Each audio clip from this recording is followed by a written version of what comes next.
mācīt un darīt. Priekš manis šķietami elementāras lietas nav nemaz tik viegli. Treneri ir daudz un dažādi. Katram trenerim ir sava auditorija. Principā treneri izvēlās cilvēks.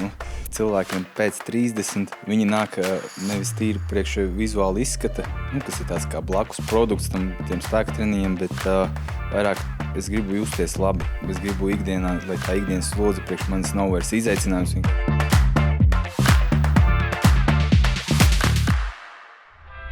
Sveiciens visiem skatītājiem. Mans vārds ir Lauris Zalants. Es esmu tas, kurš vada šo apburošo podkāstu. Man tā gribētos domāt, tāpēc, ka sporta tēma, sporta pasaule man pašam ir ļoti tuva. Podkāstu nosaukums Sapņo, mācies un sasniedz. Un caur šiem te vārdiem mēs arī mēģinām izzināt sporta pasauli mazliet vairāk un padziļinātāk. Šodien mēs to darīsim caur kāda cilvēka viesa konkrēti personīgo stāstu. Daudz un dažādi jautājumi ir sagatavoti, jo jāsaka, ka nereti cilvēki sporta zālē dara daudz, bet bez kāda konkrēta plāna. Ja vienā dienā visi trenežieri iet tur pēc kārtas, un tad beigās, tā, kad tu esi sadarījis daudz un dikti lietas trenējot gan bicepsu, gan tricepsu, vienu dienu vēderpresi, un tā bez kaut kāda plāna trenējoties, atduries arī pret to, ka tas rezultāts varbūt nav tas vēlamais, ja, kādu tu gribētu redzēt, un progress nenotiek nemaz tik ātri. Bet tu taču trenējies, vai ne? Šodien runāsim gan par to, kāpēc treneris nav tikai cilvēks, kurš parāda vingrinājumus, ja, bet tajā visā kaut kādu struktūru atrod disciplīna. Klientam nodrošina to pirmo sajūtu, ka šeit ir labi būt, ir droši justies, ja, šajā te visā gaisotnē, kur tu esi, ja, un to reālo treneru darbu arī atspoguļot caur savu prizmu. Šodien mēs tiekamies ar certificētu futbola un fitnesa treneri Jāni Grantu. Čau! Jā, čau! Čau, Jāni! Prieks, ka tu esi šeit ar mums šodien kopā. Futbols. Kurā mirklī mīlestība pret futbolu radās? Jo, zini kā, es pats esmu izbijis mazliet futbolists, līdz ar to šis man būs vuiku tuva tēma. Jā, jāsaka paldies manai mammai. Īstenībā pirmā izvēle bija par hokeju, tomēr vecāki uz to brīdi nevarēja to atļauties, un tad mamma piemeklēja lielisku alternatīvu futbols, un tā jau no 3. klases esmu kaut kādā ziņā saistīts ar futbolu. Esmu viņu izmēģinājis no dažādām perspektīvām. Spēlētājs, tiesnesis un tagad jau arī treneris un savas zināšanas nododu jaunajām paudzēm. Super. Kur tu trenē? Kāds ir vecuma grupa? Kam tu pasniedz? Vai tie ir individuālie treniņi? Kā tas ir bijuši dažādi formāti. Principā trenēju, esmu futbola treneris Ogres novada sporta centrā. Un, tā pieredze ir, trenēju futbolu jau 3 gadus un uzņēmos puikas sākot no 4 gadiem. Tad priekš manis tā arī ir tā kā pirmā pieredze. Un tas secinājums par šo periodu ir, kad tie jaunie ir labākie skolotāji arī priekš tevis kā treneri. Tā. Jā. Super. Un fitness tad vēl ir arī paralēli? Tas ir bijis vienmēr kaut kur paralēli, pēdējos 5 gadus. Bet kā fitness treneris, tāds pilna laika, ja tā var teikt, tad esmu iepriekš pēdējos 2 gadus. Tātad, tas ceļš līdz šim arī ir bijis dažāds, līdz momentam, kad tu kļuvi par treneri, vai ne? Dažāds, daudzveidīgs, iespējams kaut kādā ziņā arī internets arī tev ir palīdzējis, ja kaut kur bijis klātesošs? Iedvesmojos, jā. Iedvesmojos. Bet būvniecībā gan tu esi darbojies, pareizi saprotu? Precīzi. Jā, ir tā, ka pēc izglītības esmu budru vadītāja palīgs, esmu pabeidzis koledžu, bet, ja tā atkāpjās, tad fitness un būvniecība, manuprāt, abās sfērās mēs kaut ko būvējam. Tāpat arī ir. Kā vispār nonāca līdz tam fitnessam, tad sāku būvniecībā, arī tur pamēģināju veiksmi ārzemēs, sapratu, ka tur var atgriezties jebkurā dzīves nogrieznī, atgriezos atpakaļ Latvijā, un tad iepriekšējos 5 gadus pirms tā fitnessa, tā kā tiku starptautiskā uzņēmumā, tur nosēvēju 5 gadus, un tad ar domu atgriezties no bērnu kopšanas atvaļinājuma, tam direktoram bija citi plāni attiecībā pret mani, un tad atpakaļ man nepaņēma, kas bija tāds grūdienis tajā fitness virzienā. Labi, ka tā, viss kārtībā. Tad vienkārši dzīves apstākļi, tā kā bezmaz vai ne tā lika, bet kaut kādā ziņā Iespējams, izgaismoja to ceļu, ja, ka jāmēģina šī īstenībā jau uz to brīdi, kad tiešām, vai es būšu treneris, jo paralēli, es nevaru tā izvēlēt starp treneri, es biju arī iepriekš uz citām darba pārunām, arī tur ofisa darbs, arī saistībā ar būvniecību, un tad, principā, tas Džeks, kurš bija jau gatavs dot man darbu, piezvanīja 2 nedēļas vēlāk, un līdz tam es jau biju dabūjis visu šīs nepieciešamās kvalifikācijas attiecībā pret futbolu un visu to, un tad es tāds, sorry, 1 nedēļa pa vēl, un tad, jā. Sorry. Redz, viss salikās tā kā tam arī ir jānotiek un kā vajag. Bet, ok, tātad, kurā mirklī varbūt rodas tā sajūta, un tev personīgi tas notika tāds, nezinu, vai tas bija klikšķis, vai tu jau zināji, ka uz to ir jāiet tā kā pakāpeniski, bet ka tu savas zināšanas vari nodot arī citam, trenēt citu, ja, pārkāpt to robežu, vai es esmu pietiekami labs, lai trenētu citus? Kā tas tev personīgi? Man jau arī pirms es biju certificēts, likās, ka es esmu pietiekami labs, lai kādam kaut ko iemācītu, bet es to gribēju sākotnēji apstiprināt ar certifikātu, tā, lai tiešām nebūtu jautājumi par to, kad mums ir papīra lietas viss kārtībā, un tad esmu tiesīgs apmācīt, darīt. Un tad tiklīdz bija sakārtos viss šis certifikāta jautājums, tad tā pirmā pieredze man arī nedaudz atstādināja, kad mācīt un darīt, kā priekš manis šķietami elementāras lietas nav nemaz tik viegli. Tad tu saskāries ar kaut kādu sākumā grūtībām? Bija tāds aha moments, jā, kad... Kas bija? Piemēram, pietupiens, kā izrādās, tas nav tik vienkārši izdarāms. Tur ir daudz kompensatorie mehānismi, kuri slēdzās iekšā cilvēkam parastiem, kurš bieži pietupies vai neaizdomājās, kā var pietupties, kas tad īsti tajā ķermenī notiek. Un tad tās tipiskās lietas, ka pietupjās, patiesībā noliecoties ar muguru, vizuāli ar acīm mainot augstumu šeit, kad viņš saliecās. Un tad ir tāds... Kā man likās tas pa kājām, bet kad neslēdzās, nejūt to ķermeni, nav tā apziņa par ķermeni. Tie bija tādi mazie momenti, kas priekš manis ir tāds šķietami elementārs, tad kā tagad pastāstīt un iemācīt to arī cilvēkam, kuram nav bijusi tā pieredze ar to. Tā fitnesā tev ir arī klientu kaut kāda bāze jau izveidojusies, jā? Vai? Gribētos lielāku, bet ir, jā. Protams, jā. Tātad dodiet ziņu Jānim, kas. Bet kas pie tevis nāk trenēties? Kas ir tavs vidējais klients? Pēdējos gados kaut kā bieži vecāki uztic savus bērnus, kas ir sākot no 10 līdz 16 gadiem. Jā, tāda viena iezīme. Un tad otra vecuma grupa varētu būt no 25 līdz 45 kaut kur. Tur tāds vecuma posms diezgan 20 gadu, jā, tādas 2 paudzes dažādas. Lielākoties es pat teiktu, ka sievietes laikam ir nedaudz apņēmīgāks par šo visu. Nekā kungi? Jā. Maleči. To rāda arī grupu nodarbības. Apmeklējums. Procentuāli tur ir 90% sievietes un tad varbūt kāds vīrietis. Bet, jā. Un tas treniņu process atšķirās, tā kā, teiksim, šīm grupām tieši, es domāju, 20 un 45. Tā 20 gadu starpība, 25 un 45. Vai viņiem ir, kaut kas līdzīgs, jo mēs arī iepriekšējās podcastu epizodes esam runājuši, par to, ka, teiksim, 35 plus cilvēks, viņam jau tā gan vielmaiņa, gan atpūšanās režīms, viss jau strādā, pilnīgi citādāk. Līdz ar to arī kaut kāda treniņu sistēma jāpielāgo mazliet citādāk. Protams, tiek pielāgots atbilstoši vecumam, bet tā, manuprāt, lielākā iezīme ir tā konkrētā cilvēka uzstādītiem mērķi, kam tad arī tiek pielāgots šis process, treniņu režīms. Jo tā iezīme, kad cilvēkiem pēc 30 viņi nāk nevis tīri priekš vizuāli izskata, kas ir tāds kā blakus produkts tiem spēka treniņiem, bet vairāk es gribu justies labi. Es gribu ikdienā, lai tā ikdienas slodze priekš manis nav vairs izaicinājums, vienkārši, es pat viņu nejūtu. Es gribu justies labi, un, ja man tur parādās kāds muskuļu reliefs, bravo, bet tā nav primārā lieta, uz ko mēs tur tiecamies. Un tad, jo jaunāks cilvēks, jo atbilstoši visa tā iepazīšanās un tas, tā muskuļu masa vizuālais ir laikam tāds, viņi ir daudz, kaut kāds, tas jaunības maksimālis, varbūt, nosauksim to tā. Kad, tie mērķi, izvirzītie mērķi ir nedaudz citi, un līdz ar ko tad, jauniem mēs nedaudz aktīvāk, kaut kādā mērā agresīvāk, bet ar vecajiem tā kombinējam. Kurā mirklī sākas vecais? Vecais, tas ir, stiepts jēdziens. Es domāju, vai es jau sevi varu ierakstīt tajā kategorijā. Man ir 30.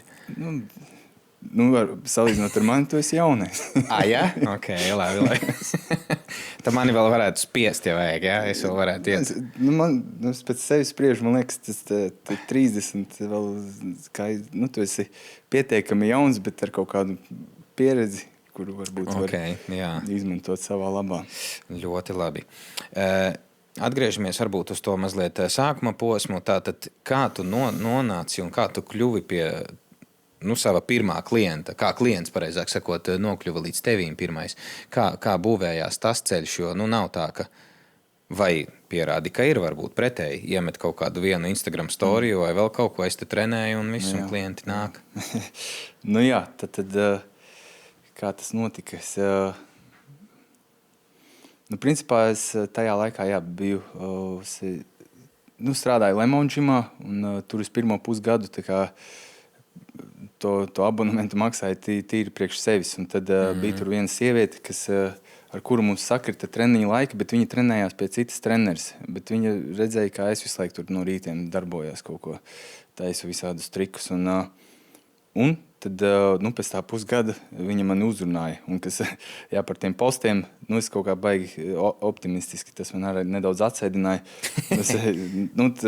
Cik es tur aktīvs esmu bijis tajos sociālos tīklos, es tā kā ieliku, esmu malecis, pabeidzu certifikātus un esmu tagad treneris un visu to, bet tā atsaucība, tur kāds iespiež laiku, neviens komentārs, un tad ar to arī viss beidzās. Bija kaut kā iztēlojies, ka tā atsaucība būs lielāka. Tas nozīmē, tagad izdarot secinājums, ka ir jābūt aktīvākam, ir jādomā savi tie veidi, kā piesaistīt, ar ko tad uzrunāt, kaut kādas savu veidu kampaņas, piemēram, nezinu, tiklīdz tu esi kļuvis par treneri, vai tev ir jāgūst tā pirmās tās stundas vienkārši apjomam, saprast, kā ir strādāt ar cilvēku, tad pirmās stundas ļoti iespējams tu strādāsi tur par ziedojumiem vai varbūt pat bez maksas, kā brīvprātīgais. Un tad kādā formā to jau tu pats izdomā, vai tās ir grupas, vai tas ir kaut kāds online, vai kas kuram šķiet pieņemams. Un kurā mirklī, tātad pēc cik ilga laika perioda bija jau tā, ka šo jau var saukt par ok. Ka šo var saukt nevis par brīvprātīgo darbu, bet par darbu. Pēc tām noteiktām stundām, kur tu jau gūsti kaut kādas, ka tu jau esi varbūt apdedzinājies vai gūvis to pieredzi, kā tas ir vadīt treniņus individuāli, kā tas ir vadīt treniņus grupās. Un tad, kad tev pašam ir skaidrs, ko tu īsti gribi darīt ar šo savu treneru karjeru, tad jau varbūt tās tu vari sevi novērtēt kaut kādā skaitliskā izteiksmē. Bet pēc cik ilga? Tev personīgi, plus mīnus, tas bija gads kaut kāds. Bet tie ātrumi, tas ir katram individuāli, cik tu pats esi apņēmīgs. Kaut kā tā. Jautājums par to savu labsajūtu un došanu tā kā klientam. Kā tu, nezinu, to varbūt nosaukt par kaut kādu robežas varbūt noteikšanu, ka tu neaizmirsti pats par sevi kaut kurā momentā. Un kas spēj, kā tu pats arī minēji, to savu miera ostu atrast. Kas tas ir pašam priekš sevis tev, tā miera osta, kurā momentā tu atgūsti to enerģiju, lai dotu arī citam? Primāri guļot, iesaku arī citiem, ja jūti, ka nav labi izgulies. Numur 1. Otrs ir pastaigas un kaut kāds savs, priekš manis tās ir tad miegs, pastaigas un treniņš zālē. Vai jebkāda veida treniņš, tas pats futbols. Tur es izveidinu galvu. Un par tiem cilvēkiem un resursiem jādala, jo tas pats arī par, piemēram, klientu sadalīšanu. Ja tu pats neieplānosi savu laiku, tad ļoti iespējams ilgākā laikā tu vienkārši izdegsi. Par to esmu pārliecinājies vairāk kārt, kad, kā treneri mēs nereti gribam izdabāt katram klientam, kurš tur saka, hei, man tur 11:30, tu pasties tajā grafikā, hei, tu neiet kopā, bet labi, es tevi paņemšu, vai arī tur, es gribu treniņu 8:30 vakarā, man ir ģimene, bērni, viss tas, bet labi, es tevi paņemšu un tā tālāk, un tu tur triecies pēc tiem dolāriem un eiro atvainojos. Bet, kad tu ņem katru klientu, bet ir jāmācās nolikt tās robežas, cik daudz tu strādā, jo treneru darbā tu pats plāno savu laiku.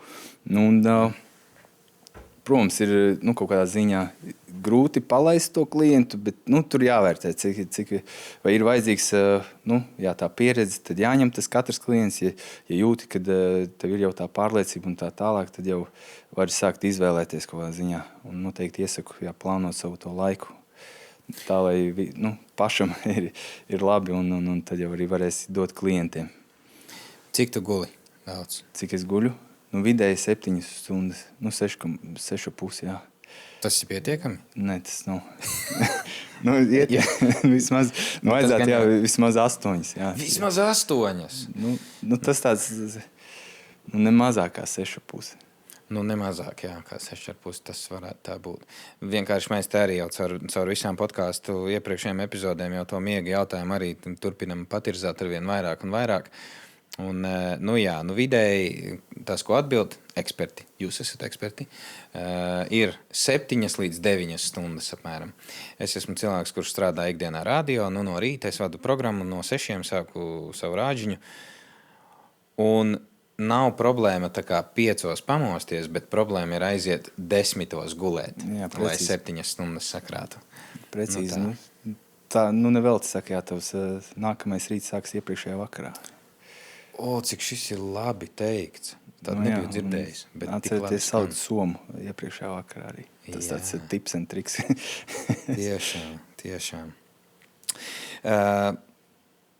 Vai tev kaut kurā momentā ir radusies tā sajūta, ka tu pats mēģini sev atbildēt uz jautājumu, kāpēc, lai tieši tevi izvēlētos kā treneri klients? Vai tu kaut kad esi domājis no šāda aspekta, vai tas jau ir pārāk daudz domāt? Nedomāt tik tālu pareizi. Jā, labs jautājums.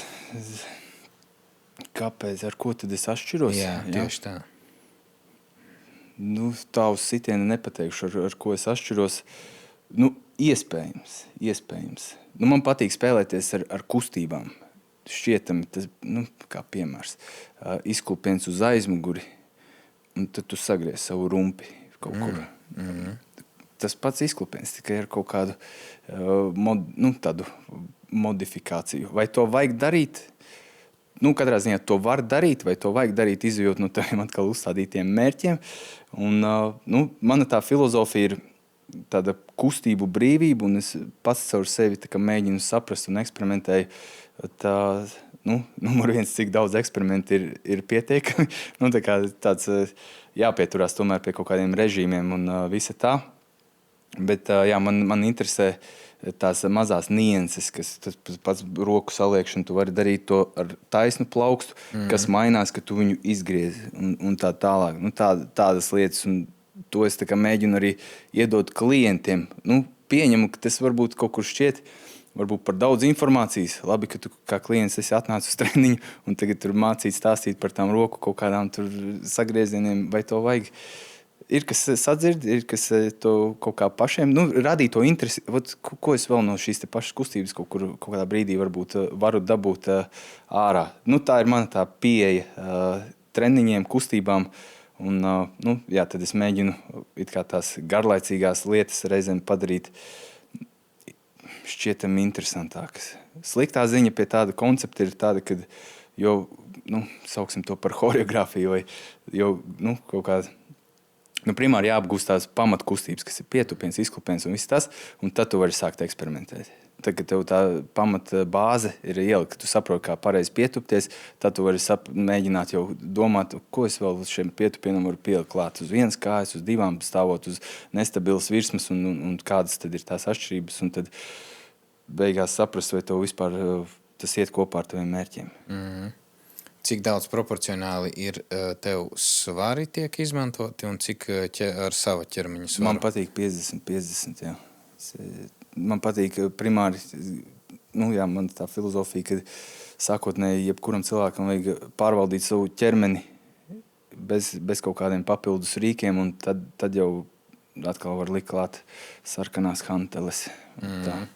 Kas ir, tāda savs svars ir sarkanās hanteles pareizi. Tā ir pievilkšanās, atspiešanās, tie paši izklupieni, pietupieni, tas lecieni, ir viss tas. Lecieni, skrējiens, tad, noliekšanās uz vienas vai divas, tā kaut kā. Cik pats tu labi pārslēdzies no futbola uz fitnesu, un vai tas netraucē kaut kurā momentā viens otram?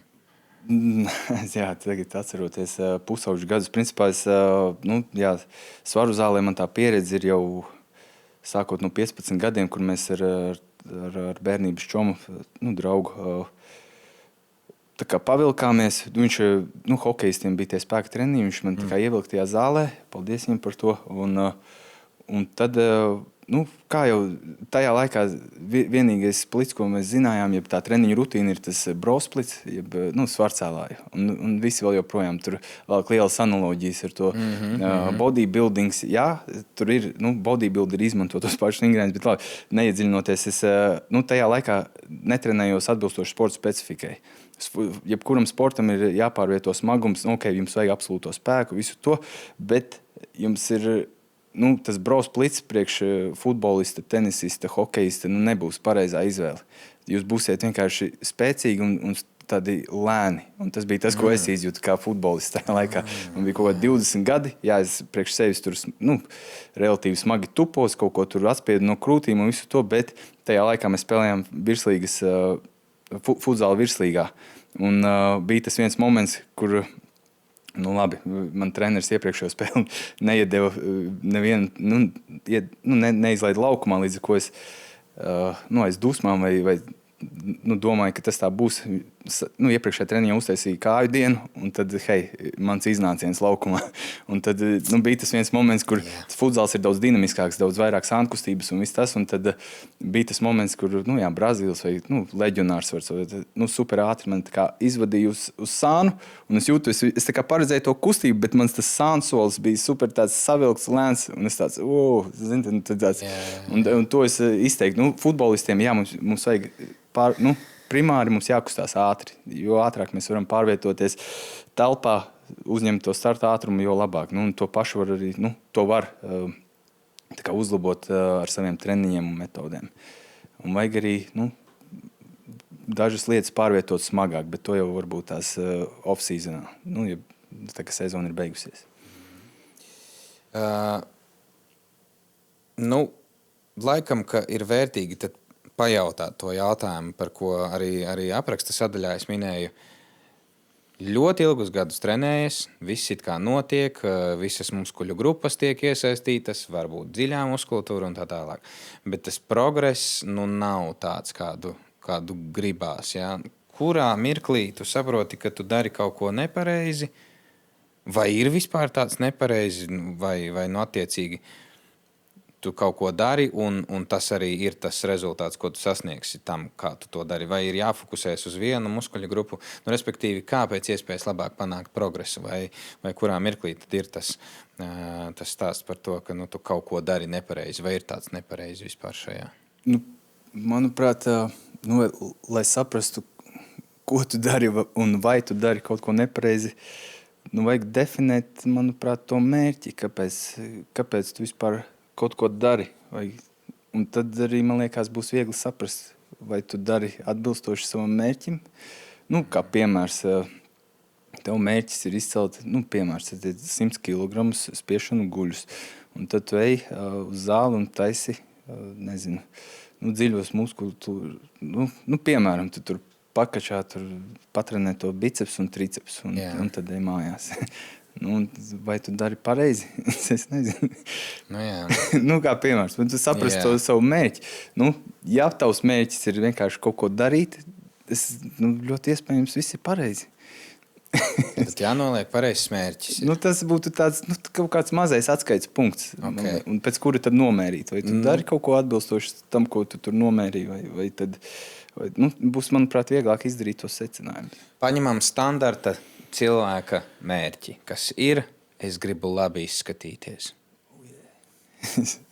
Kas ir jādara, lai labi izskatītos tādā gadījumā? Kas ir jādara? Vismaz. Es teiktu, trīs spēka treniņi, ne mazāk kā 2, ja mēs te tirgojamies, kur tu trenē visu ķermeni, priekš tāda parastā cilvēka, izkliedēt to slodzi pa visu ķermeni būs daudz efektīvāk. Papildus tam ir ikdienas aktivitātes, kas ir vismaz 8000 soļi. Ideāli tas ir 10 un vairāk. Katru dienu. Nedēļas, pirmdien nesanāca, laba nogale, kā piemērs.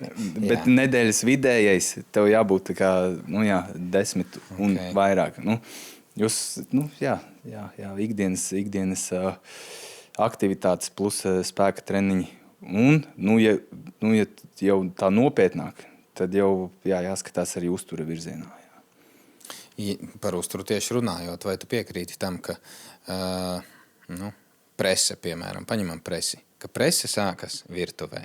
Nevis ar kaut kādu. Jā, ļoti daudz piemēru, kas pat netaisot baigos tādus spēka treniņus, vienkārši, tiešām ļoti daudz pēdējā laikā dzirdēt tie pieredzes stāsti, kur cilvēks, tā ikdienas aktivitāte, tas tipiskais standarts staigājam, jo tas ir tāds, kā to nosaukt, aizmirst to vārdu, tā ideja, kad locītavām vismazāk, visdraudzīgākā aktivitāte, ko tu dari. Un ja salīdzinu, piemēram, arī to statusu, es priekš sevis biju izskrējis intervāls un biju izgājis garākā pastaigā. Intervāls ir īsākā laika posmā.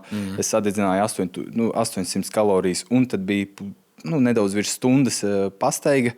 Un principā tā atšķirība kaloriju ziņā bija 100 kalorijas. Tāpēc, tā kā ejam pastaigās, draugi. Protams, uzturs un absolūti piekrītu šim apgalvojumam. Kāds ir tavs uzturs? Ko tu ēd? Iedod mums piemēru, ko fitness un futbola treneris ēd? Kā izskatās tava? Es neesmu tas labākais pievērs, man ir paveicies ar Vilmaņu. Un gēniem kaut kādiem, teiksim tā, es sev neliedzu neko. Protams, es tā kā necenšos, bet tā kā tas uzsvars ir uz tām olbaltumvielām. Un tad ir jautājums, kur es varu dabūt olbaltumvielas, kas man nodrošina. Mans tāds top, ir vistas fileja, biespiens un salāti, kaut kādi ohidrāti, kas ir griķi, kartupeļi vai tam līdzīgi. Un tad jau nākamais ir kaut kāds proteīna kokteilīts, jo es vienkārši zinu, ka es ar uzturu sev nenodrošinu to olbaltumu skaitu, ko man vajadzētu. Tā. Cik ēdienu reizes dienā tās ir? Cik vajadzētu būt? Tas atkal galvens jautājums. Es neēdu brokastis, man ir tāds pusdienas un tad ir vakariņas. Tas ir fastings? Tu fasto? Iepriekš pamēģināju, bet tagad tā neapzināti. Šad tad sanāk, šad tad ne. Bet, jā. Un, par to fastingu runājot, bija tā, ka man bija tās periods, kur man vienkārši apnika tas, ka es nevaru kontrolēt to izsalkumu. Aha. Un tiklīdz man bija izsaukums, bija tāda, ka tas savu veidu vieglā trauksmes, tur tā kā meklējos, tāds uztraukums, es gribu kontrolēt šo sajūtu. Un tad, kā izrādās, tas izsalkums ir kontrolējums, protams, arī tur jājūt tās robežas, cik daudz kontrolēt ir labi un kurā brīdī tev vajag pārēst, neskatoties uz tām stundām, bet to visu var dabūt gatavu. Un, un par to uzturu, es ēdu 2 reizes dienā. Un, Plus proteīna kaut kāds kokteils. Jā, kaut kādi tam līdzīgi, jā. Ar ko vieglāk strādāt? Ar bērniem vai ar pieaugušiem? Pieaugušiem. Kāpēc? Viņi ir paklausīgāki. Viņi nepaņem tik daudz enerģijas. Jā. Viņi nāk, viņi ir priecīgi, neatkarīgi no kaut kāda iznākuma vai no tās treniņa, kaut kāda intensitātes. Jā. viņi arī nerunā pretī, un viņi māk nostāties līnijā, māk nostāties viens otram pretī. Tā, zini, pamest bumbu, dalīties. Jā. Nekaujās par tādām dažādas krāsas bumbām vai gumijām. vai ko tur. Jā, tas ir ļoti labi.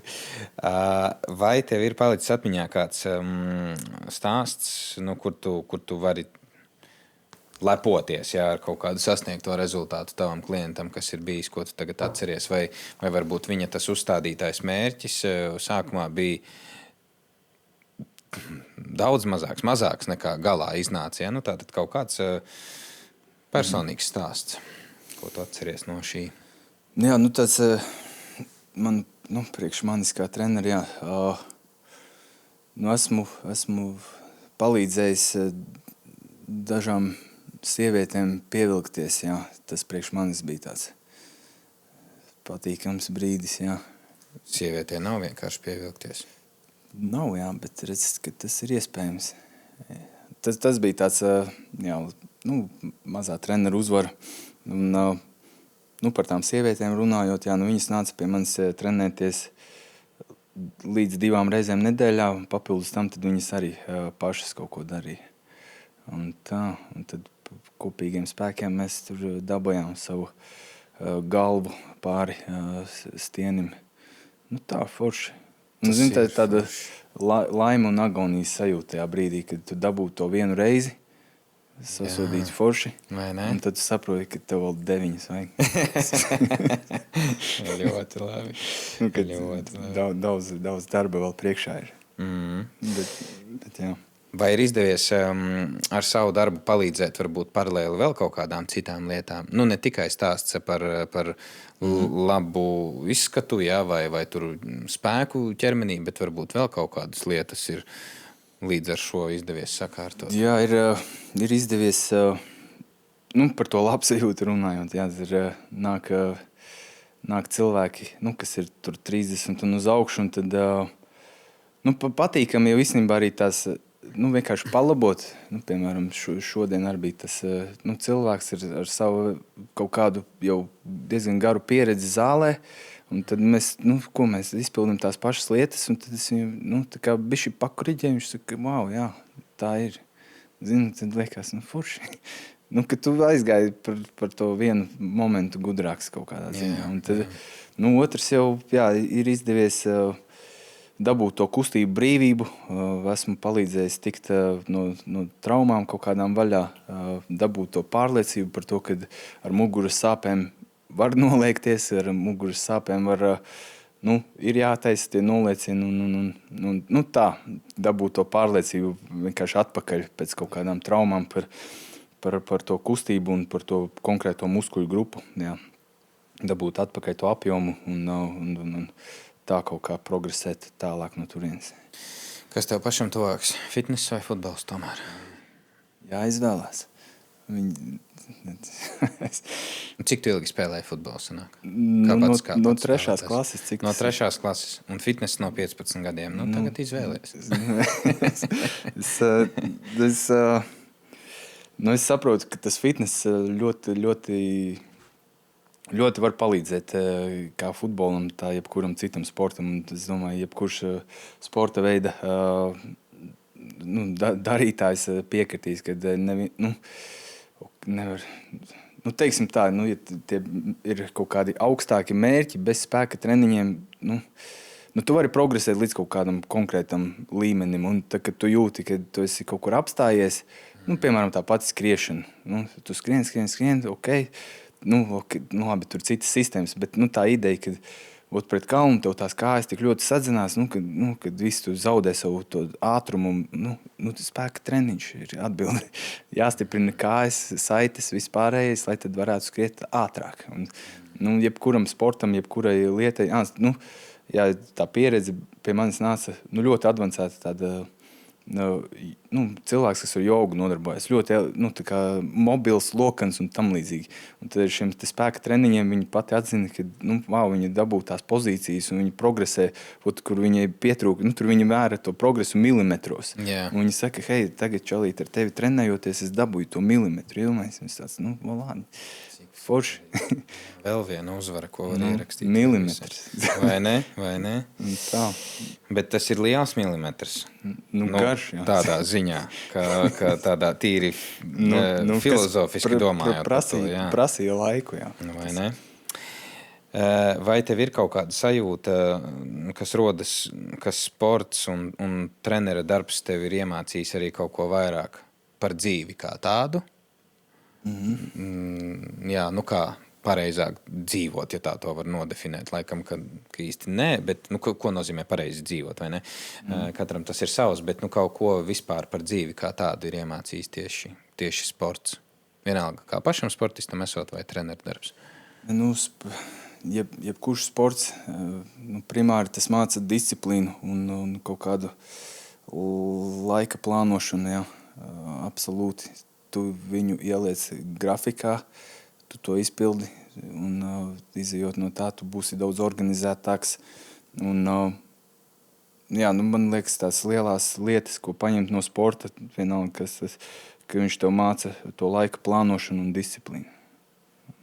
Tas ļoti pārnesās arī uz to ikdienas dzīvi, mērķtiecība. Tas ir nākamais lielais tāds, kad sporta zālē vai jebkurā sportā, kā tur parasti tajā stundas laikā, pieņemsim, ka tas ir komandas sports, tu izdzīvo dažādas kāpums, kritums, ielaidi, iesiti golu, viss tur mainās diezgan strauji.